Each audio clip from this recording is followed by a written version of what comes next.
Bonjour, bienvenue sur Doctissimo. Je suis Alain Héril, psychanalyste et sexothérapeute, et aujourd'hui je vais aborder la question « Simuler l'orgasme, est-ce grave ?» Je reçois beaucoup de patientes qui me disent avoir besoin de simuler l'orgasme pendant les relations sexuelles. Dans ce que j'ai rencontré, bien souvent ce sont des patientes qui, au-delà du fait de ne pas être très à l'aise avec leur corps, très à l'aise avec leur plaisir, avaient besoin de pouvoir stimuler leur partenaire, de pouvoir être dans une situation où elles avaient besoin de crier plus fort, dire des choses qui allaient dans une certaine intensité. Donc c'était presque comme si elles voulaient épater leur partenaire. Un autre problème aussi qui peut se poser dans le cadre de la simulation de l'orgasme, ce sont des femmes qui se retrouvent avec des partenaires à qui elles ne font pas confiance. Soit parce qu'elles sont au début d'une relation et qu'elles ne se livrent pas totalement, donc elles font semblant d'avoir un orgasme, soit elles ne sont pas tout à fait sûres de l'engagement relationnel et de l'engagement émotionnel qu'elles vont avoir avec celui-ci. Il y a aussi le fait que certaines femmes se retrouvent avec des partenaires qui ont une demande de performance sexuelle qui va être trop forte. Et elles peuvent tout à fait ressentir des sensations internes qui sont peut-être en catimini, qui sont très renfermées, mais elles vont se forcer à avoir une expression orgasmique qui va être une expression très tonitruante pour pouvoir faire en sorte de correspondre à la demande du partenaire. Et puis, il y a aussi d'autres aspects dans le cadre de la simulation. Il y a tout simplement des femmes qui n'arrivent pas à avoir d'orgasme, qui ont peut-être besoin d'avoir un temps dans la relation sexuelle qui soit plus long que celui auquel elles sont habituées. Donc dans ce cas-là, elles vont simuler l'orgasme pour faire croire qu'elles en ont un, alors qu'en fait, elles ont beaucoup de mal à pouvoir atteindre ce palier orgasmique.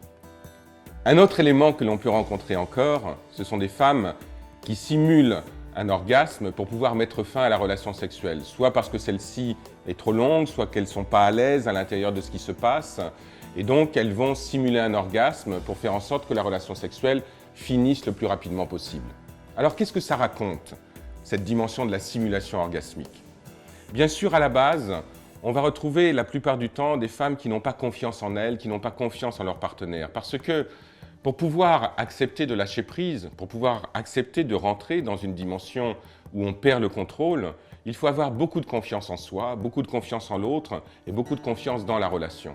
Les solutions qui vont se trouver vont toutes aller dans le sens de comment accepter de perdre le contrôle, comment accepter de rentrer dans ce moment orgasmique très particulier où finalement on ne sait pas ce qui va se passer, on ne sait pas ce qu'on va rencontrer, on ne connaît pas encore la teneur des émotions, la profondeur des émotions et l'intensité des émotions orgasmiques que l'on va ressentir.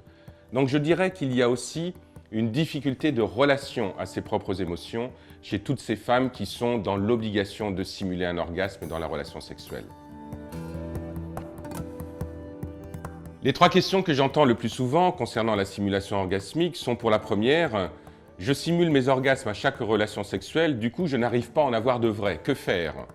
La réponse est très simple, c'est pourquoi a-t-on besoin de simuler et comment faire pour pouvoir lâcher cette simulation-là? Parce que bien sûr, c'est comme si ces femmes-là, elles s'auto-punissaient et qu'elles ne se donnaient pas le droit et la possibilité d'avoir un ressenti orgasmique qui soit suffisamment agréable et suffisamment fort pour elles. La deuxième question que j'entends assez fréquemment, c'est « je suis sûr que ma compagne simule, mais je n'arrive pas à lui en parler, comment faire ?» Bien entendu, il faut en parler, parce que rester sur un terrain où dans la relation sexuelle, on a l'impression que sa compagne simule, qu'on n'est pas sûr de ce qui se passe, va faire en sorte qu'on va être dans une sexualité où il y a une méfiance, où il y a une interrogation continuelle. Là encore, on en revient aux fondamentaux de la relation sexuelle et aux fondamentaux de la relation de couple, c'est parler, échanger, et on peut tout à fait parler de cela sans être forcément dans une grande dramatisation de la relation et une grande dramatisation du dialogue, bien entendu. Enfin, la troisième question, qui revient assez souvent, c'est « je simule avec mon partenaire, mais j'ai de véritables orgasmes seul, cela veut-il dire que je ne l'aime pas ?»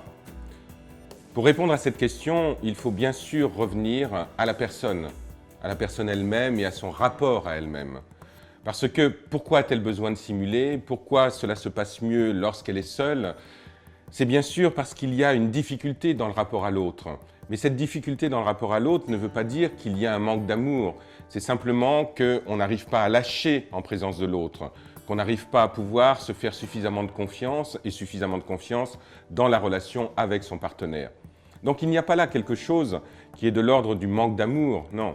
Il y a quelque chose qui est plutôt de l'ordre de la difficulté du rapport à soi-même et de la difficulté de pouvoir lâcher prise en présence de l'autre. J'espère que ces quelques conseils vous auront été utiles. N'oubliez pas de vous abonner à la chaîne Doctissimo. Quant à moi, je vous dis au revoir et j'espère à bientôt.